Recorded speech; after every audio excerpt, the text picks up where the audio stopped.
जय श्री कृष्णा। राधे राधे दोस्तों, आप सभी का दिन शुभ और मंगलमय हो। आप सभी को ज्येष्ठ पूर्णिमा की हार्दिक शुभकामनाएं। आप सभी पर भगवान विष्णु की कृपा सदा सर्वदा बनी रहे। आज की वीडियो में आप सुनेंगे ज्येष्ठ पूर्णिमा की पौराणिक व्रत कथा। तो आप सभी लोग हमारे साथ जुड़े रहिएगा और कथा को पूरा अवश्य सुनिएगा। आज ज्येष्ठ मास की पूर्णिमा तिथि है और आज के दिन सुहागिन महिलाएं वट सावित्री का व्रत रखती हैं। वट सावित्री व्रत सुहागिन महिलाओं के लिए महाव्रत की तरह है। सुहागिन महिलाएं अपने जीवन साथी की लंबी उम्र, सौभाग्य, स्वस्थ जीवन की कामना से वट वृक्ष यानी बरगद के पेड़ की पूजा करती हैं। पूजा में महिलाएं वट वृक्ष पर कच्चा सूत लपेटती हैं, परिक्रमा करती हैं। मान्यता है कि इस व्रत से भक्तों का वैवाहिक जीवन सुखी और समृद्धिशाली रहता है। घर परिवार में सुख शांति बनी रहती है।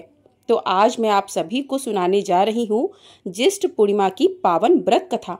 प्राचीन काल में एक निर्धन ब्राह्मण रहता था जो अत्यंत धर्मपरायण और सत्यवादी था।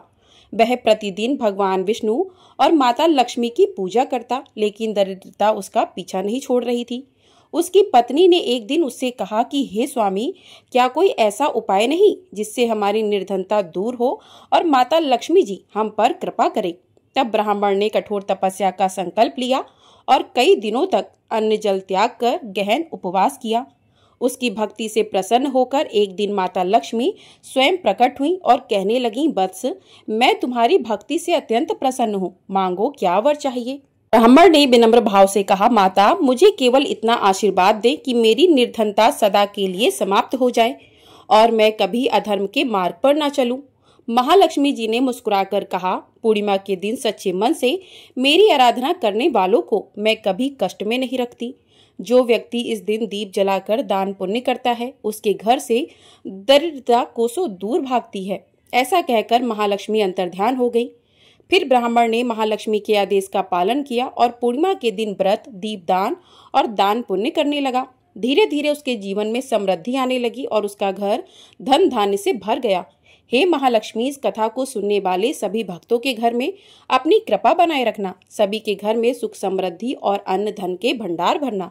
प्रेम से बोलिए माता महालक्ष्मी की जय। तो प्रिय भक्तों, अब सुनिए भक्त प्रहलाद और भगवान नरसिंह की कथा।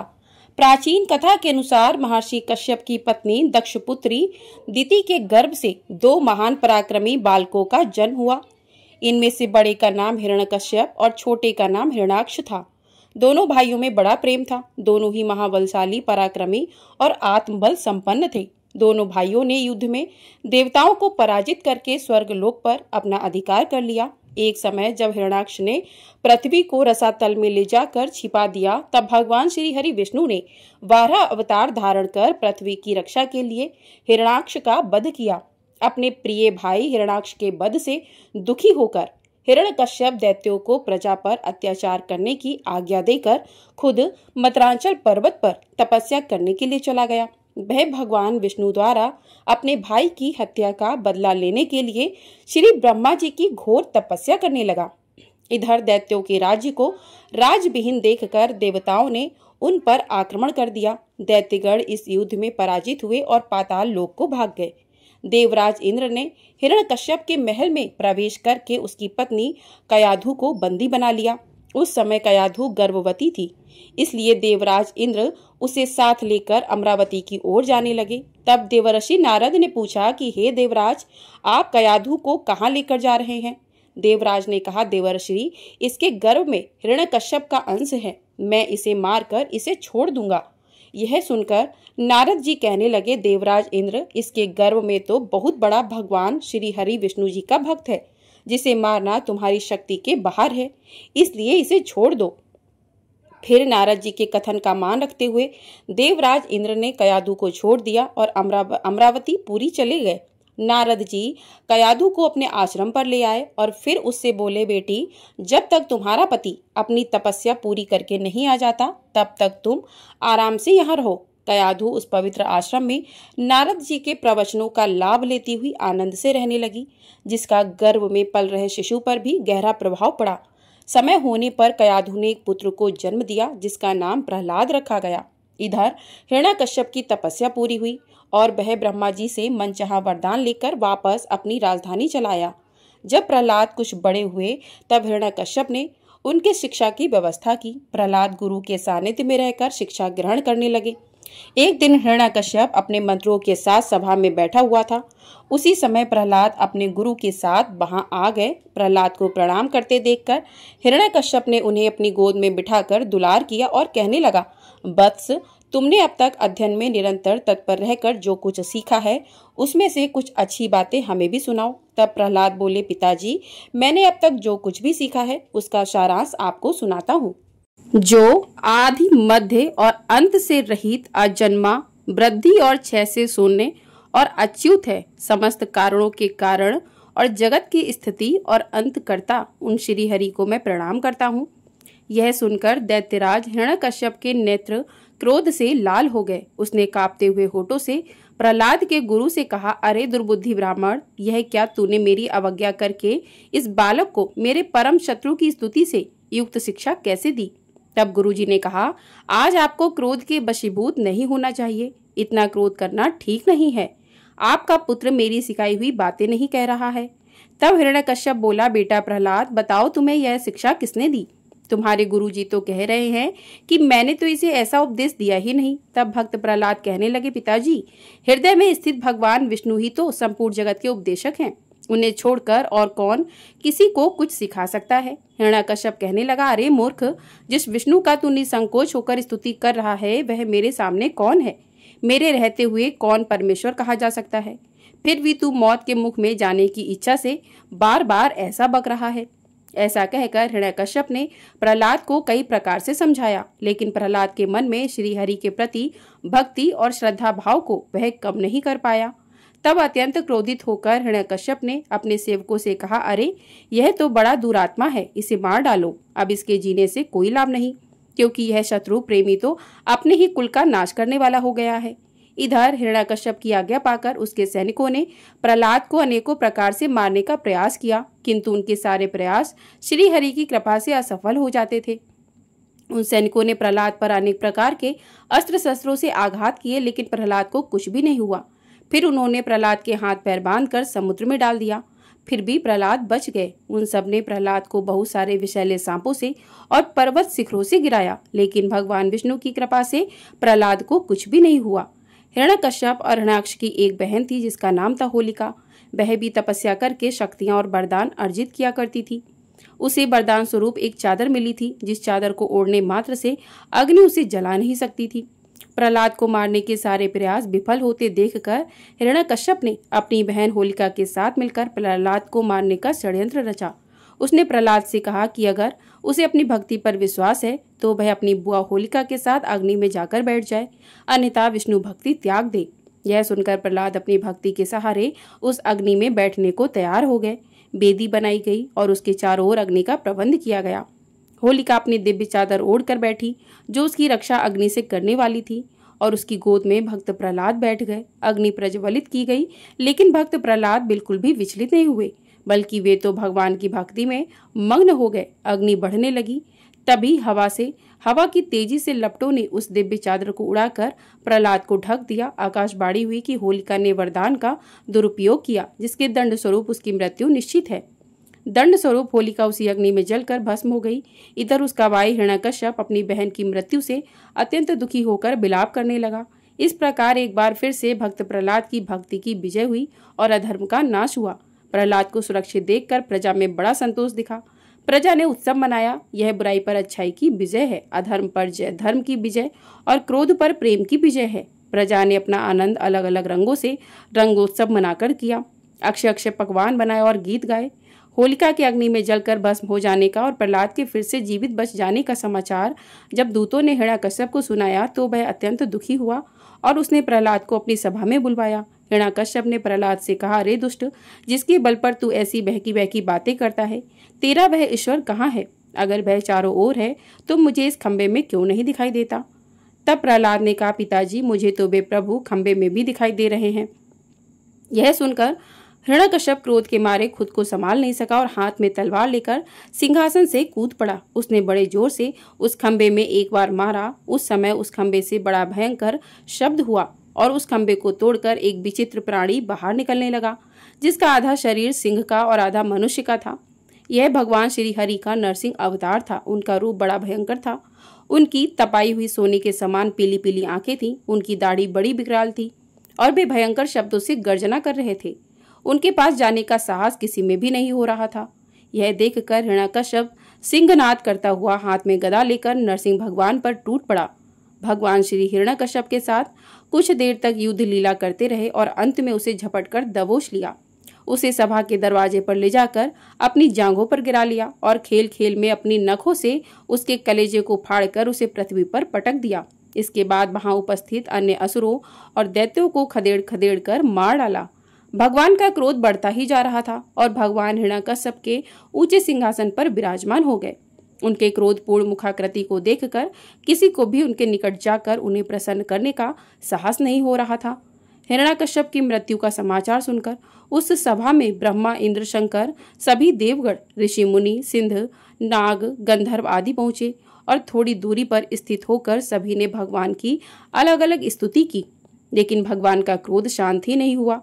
तब देवताओं ने माता लक्ष्मी को उनके निकट भेजा, लेकिन भगवान के उग्र रूप को देखकर वे भी भयभीत हो गए। तब ब्रह्मा जी ने प्रहलाद से कहा, बेटा, तुम्हारे पिता पर ही तो भगवान क्रोधित हुए थे, तुम पर नहीं। अब तुम ही जाओ और भगवान का क्रोध शांत करो। तब प्रहलाद भगवान के समीप जाकर हाथ जोड़कर साष्टांग भूमि पर गिर गए। बालक प्रहलाद को अपने चरणों में पड़ा देखकर भगवान दयालु हो गए और क्रोध त्याग कर उन्हें उठाकर गोद में बिठा लिया।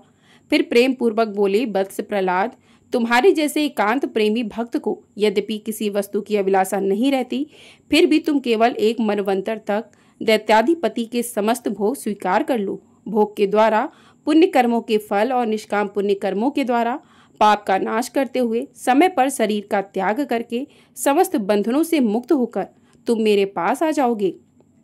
देवलोक में भी लोग तुम्हारी विशुद्ध कीर्ति का गान करेंगे। ऐसा कहकर भगवान नरसिंह वहीं अंतर्ध्यान हो गए। श्री विष्णु पुराण में ऋषि पराशर जी कहते हैं कि भक्त प्रहलाद की इस कहानी को जो भी मनुष्य सुनता है उसके पाप शीघ्र ही नष्ट हो जाते हैं। पूर्णिमा, अमावस्या, अष्टमी और द्वादशी को इस कथा को पढ़ने से मनुष्य को गोदान का फल प्राप्त होता है। तो एक बार सभी लोग प्रेम से बोलिए, भगवान विष्णु की जय, भक्त प्रहलाद की जय। तो प्रिय भक्तजनों, इस प्रकार से पहली कथा पूर्ण हुई। अब सुनते हैं पूर्णिमा व्रत की दूसरी पौराणिक कथा, जिसके सुनने मात्र से सभी मनोकामनाएं पूर्ण होती हैं। तो प्रेम से बोलिए, भगवान विष्णु की जय। तो प्रिय श्रोताओं, द्वापर युग में एक समय की बात है कि यशोदा जी ने भगवान श्री कृष्ण से कहा, हे कृष्ण, तुम सारे संसार के उत्पन्न करता, पोषक तथा उसके संहार करता हो। आज कोई ऐसा व्रत मुझसे कहो जिसके करने से मृत्यु लोक में स्त्रियों को विधवा होने का भय न रहे तथा यह व्रत सभी मनुष्यों की मनोकामनाएं पूर्ण करने वाला हो। श्री कृष्ण कहने लगे, हे माता, तुमने अति सुंदर प्रश्न किया है। मैं तुमसे ऐसे ही व्रत को सविस्तार कहता हूँ। सौभाग्य की प्राप्ति के लिए स्त्रियों को 32 पूर्णमासियों का व्रत करना चाहिए। इस व्रत के करने से स्त्रियों को सौभाग्य संपत्ति मिलती है। यह व्रत अचल सौभाग्य देने वाला एवं भगवान शिव के प्रति मनुष्य मात्र की भक्ति को बढ़ाने वाला है। यशोदा जी कहने लगी, हे कृष्ण, सर्वप्रथम इस व्रत को मृत्युलोक में किसने किया था, इसके विषय में विस्तार पूर्वक मुझसे कहो। श्री कृष्ण जी कहने लगे कि इस भूमंडल पर एक अत्यंत प्रसिद्ध राजा चंद्रहास से पालित अनेक प्रकार के रत्नों से परिपूर्ण कार्तिका नाम की एक नगरी थी। वहां पर धनेश्वर नाम का एक ब्राह्मण रहता था और उसकी स्त्री अति सुशीला रूपवती थी। दोनों ही उस नगरी में बड़े प्रेम के साथ रहते थे। घर में धन धान्य आदि की कमी नहीं थी। उनको एक बड़ा ही दुख था कि उनके कोई संतान नहीं थी।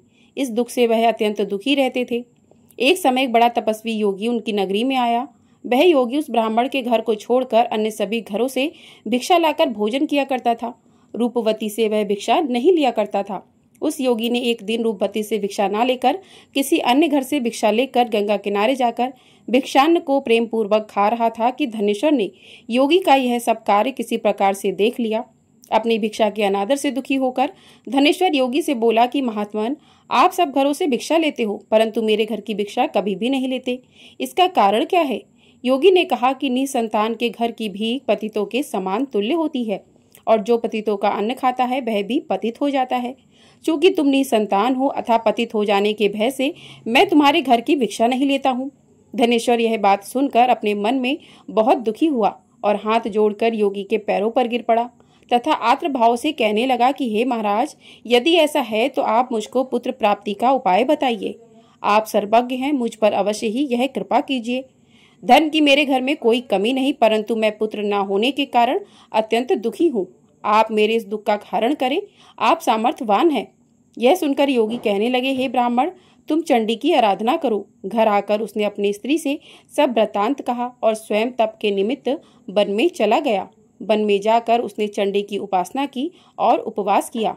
चंडी ने 16वें दिन उसको स्वप्न में दर्शन दिया और कहा, हे धनेश्वर, जा, तेरे पुत्र होगा, परंतु वह 16 वर्ष की आयु में ही मृत्यु को प्राप्त हो जाएगा।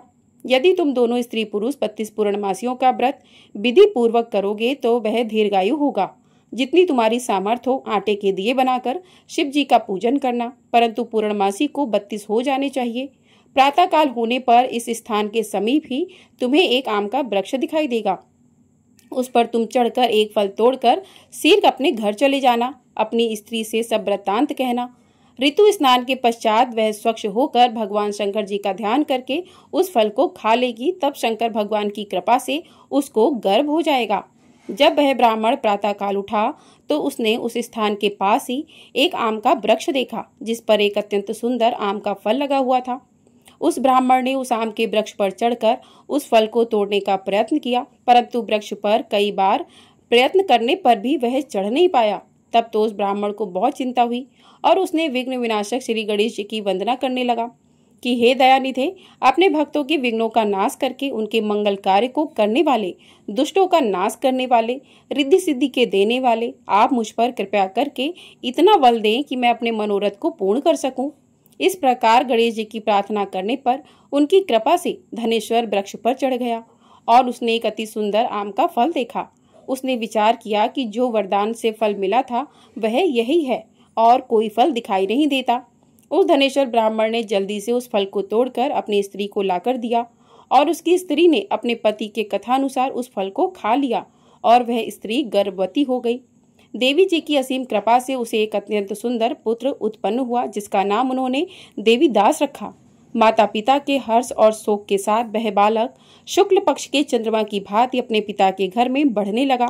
भवानी की कृपा से वह बालक बहुत ही सुंदर, सुशील और विद्या पढ़ने में बहुत ही निपुण हो गया। दुर्गा जी की आज्ञा अनुसार उसकी माता ने 32 पूर्णमासी का व्रत रखना प्रारंभ कर दिया था, जिससे उसका पुत्र बड़ी आयु वाला हो जाए। 16वां वर्ष लगते ही देवीदास के माता पिता को बड़ी चिंता हो गई कि कहीं उनके पुत्र की इस वर्ष मृत्यु न हो जाए।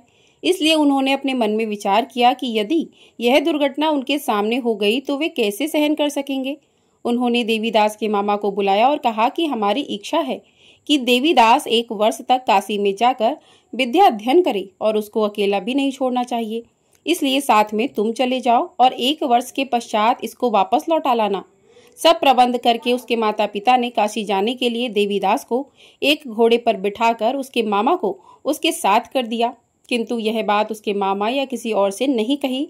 धनेश्वर ने सपत्नी अर्थात अपनी पत्नी के साथ अपने पुत्र की मंगल कामना तथा दीर्घायु के लिए भगवती दुर्गा की आराधना और पूर्णमासियों का व्रत करना आरंभ कर दिया। इस प्रकार बराबर 32 पूर्णमासी का व्रत पूरा किया। कुछ समय पश्चात एक दिन वह दोनों मामा और भांजा मार्ग में रात्रि बिताने के लिए किसी ग्राम में ठहरे हुए थे।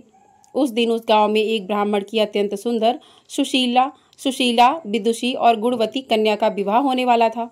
जिस धर्मशाला के अंदर वर और उसकी बारात ठहरी हुई थी, उसी धर्मशाला में देवीदास और उसके मामा भी ठहरे हुए थे। संयोगवश कन्या को तेल आदि चढ़ाकर मंडप आदि का कृत्य किया गया तो लग्न के समय वर को धनुर्वात हो गया। तत्पश्चात वर के पिता ने अपने कुटुंबियों से परामर्श करके निश्चय किया कि यह देवीदास मेरे पुत्र जैसा ही सुंदर है, मैं इसके साथ ही लग्न करा दूं और बाद में विवाह के अन्य कार्य मेरे लड़के के साथ हो जाएंगे। ऐसा सोचकर वह देवीदास के मामा से जाकर बोला कि तुम थोड़ी देर के लिए अपने भांजे को हमें दे दो, जिससे विवाह के लग्न का सब कृत्य सुचारू रूप से हो सके। तब उसका मामा कहने लगा कि जो कुछ भी मधु पर्क आदि कन्यादान के समय वर को मिले वह सब हमें दे दिया जाए तो मेरा भांजा इस बारात का दूल्हा बन जाएगा। यह बात वर के पिता के द्वारा स्वीकार कर लेने पर उसने अपने भांजा वर बनने को भेज दिया और उसके साथ सब विवाह कार्य रात्रि में विधि पूर्वक संपन्न हो गया। पत्नी के साथ वह भोजन न कर सका और अपने मन में सोचने लगा कि ना जाने ये कैसी स्त्री होगी। वह एकांत में इसी सोच में गर्म निश्वास छोड़ने लगा तथा उसकी आंखों में आंसू भी आ गए। तब वधू ने पूछा कि क्या बात है, आप इतने उदासीन व दुखी क्यों हो रहे हैं। तब उसने सब बातें जो वर के पिता व उसके मामा में हुई थी उसको बतला दी। तब कन्या कहने लगी कि यह ब्रह्म विवाह के विपरीत कैसे सकता है। देव, ब्राह्मण और अग्नि के सामने मैंने आपको ही अपना पति बनाया है, इसलिए आप ही मेरे पति हैं। मैं आपकी ही पत्नी रहूंगी, किसी अन्य की कदापि नहीं। तब देवीदास ने कहा कि ऐसा मत करिए, क्योंकि मेरी आयु बहुत थोड़ी है। मेरे पश्चात आपकी क्या गति होगी, इन बातों को अच्छी तरह विचार कर लो। परंतु वह दृढ़ विचार वाली थी, बोली कि जो आपकी गति होगी वही मेरी गति होगी। हे स्वामी, आप उठिए और भोजन करिए, आप निश्चय ही भूखे होंगे। इसके बाद देवीदास और उसकी पत्नी दोनों ने भोजन किया तथा शेष रात्रि वे सोते रहे। प्रातःकाल देवीदास ने अपनी पत्नी को 3 नगों से जड़ी हुई एक अंगूठी दी, एक रुमाल दी और बोला कि हे प्रिय, इसे लो और संकेत समझकर स्थिर चित्त हो जाओ। मेरा मरण और जीवन जानने के लिए एक पुष्प वाटिका बना लो, उसमें सुगंधित पुष्प वाली एक नव मल्लिका लगा लो। उसको प्रतिदिन जल से सींचा करो और आनंद के साथ खेलो कूदो और उत्सव मनाओ। जिस समय और जिस दिन मेरा प्राणांत होगा यह फूल सूख जाएंगे और जब ये फिर हरे हो जाएं तो जान लेना कि मैं जीवित हूँ। यह बात निश्चय करके समझ लेना, इसमें कोई संशय नहीं है। यह समझाकर वह चला गया। प्रातःकाल होते ही वहां पर गाजे बाजे बजने लगे और जिस समय विवाह के कार्य समाप्त करने के लिए वर तथा सभी बाराती मंडप में आए तो कन्या ने वर को भली प्रकार से देखकर अपने पिता से कहा कि यह मेरा पति नहीं है, मेरा पति वही है जिसके साथ रात्रि में मेरा पारिग्रहण हुआ था। इसके साथ मेरा विवाह नहीं हुआ है। यदि यह वही है तो बताएं कि मैंने इसको क्या दिया। मधु पर्क और कन्यादान के समय जो मैंने भूषण आदि इन्हें दिए थे उन्हें दिखाएं तथा रात में मैंने क्या गुप्त बातें कही थी वह सब सुनाएं। पिता ने उसकी कथा अनुसार वर को बुलवाया। कन्या की यह सब बातें सुनकर वह कहने लगा कि मैं कुछ नहीं जानता। इसके पश्चात लज्जित होकर वहां से चला गया और सारी बारात भी अपमानित होकर वहां से लौट गई। भगवान श्री कृष्ण बोले कि हे माता, इस प्रकार देवीदास काशी विद्याध्ययन के लिए चला गया। जब कुछ समय बीत गया तो काल से प्रेरित होकर एक सर्प रात्रि के समय उसको डसने के लिए वहां पर आया। उस विषधर के प्रभाव से उसके शयन का स्थान चारों ओर से विष की ज्वाला से विषैला हो गया, परंतु व्रतराज के प्रभाव से उसको काटने ना पाया, क्योंकि पहले ही उसकी माता ने 32 पूर्णिमा का व्रत कर रखा था। इसके बाद मध्याह्न के समय स्वयं काल वहां पर आया और उसके शरीर से उसके प्राणों को निकलने का प्रयत्न करने लगा, जिससे वह मूर्छित होकर पृथ्वी पर गिर पड़ा। भगवान की कृपा से उसी समय पार्वती जी के साथ भगवान शंकर जी भी वहां पर आ गए।